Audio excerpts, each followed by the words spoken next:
The world was becoming trickier to navigate for Mexican Tejanos. Distance from Mexico City seemed to make all Tejanos natural federalists. These factions were not political parties like those in the United States. They were more political philosophies, views on the very nature, the soul of Mexico and its republic. Mexican Tejanos welcomed the arrival of the American colonists for the most part. They valued their trade, their help with marauding Indians, and their economic energy. But could they be trusted?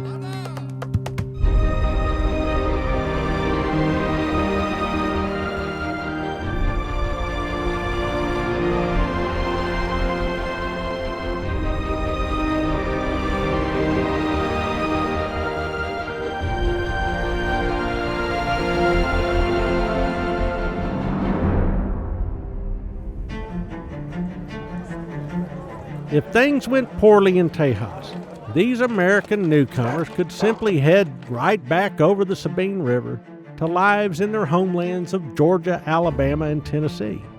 Mexico, with all its flaws, was the only home the Tejanos had. They had to live with the consequences of their actions. Mexican Tejanos had to be cautious. Events from recent memory, the massacres of the War for Independence, showed what happened when mistakes were made. For decades and generations, Tejanos had created their own world. They'd become a people apart. In many ways, they were from Mexico, but not of Mexico. They developed their own culture, their own ranching methods, their own attire, their own food, and even parts of their own language. They were isolated and defensive. Mexicans from Zacatecas, from Veracruz, from Oaxaca were different in their own ways, and certainly different from Tejanos.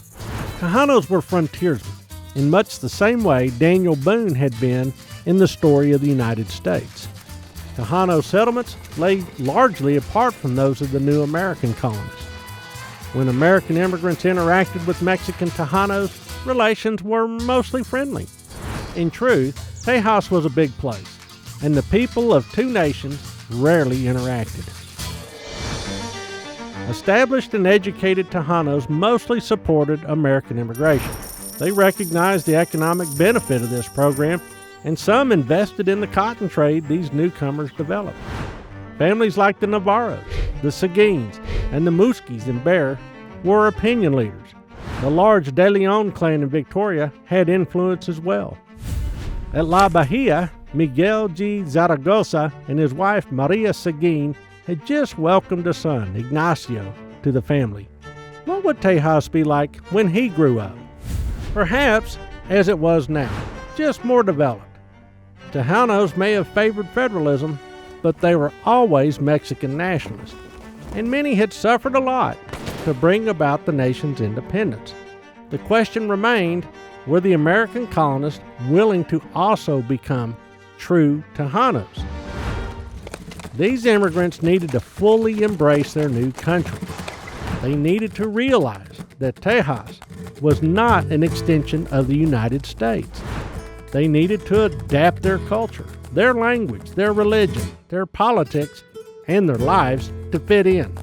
Many Tejanos remained suspicious of the American immigrants.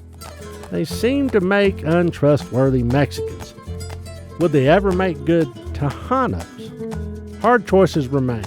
Would the people of Bear and La Bahia and Victoria follow their economic interests or their suspicions? Which decision would make them better Mexicans?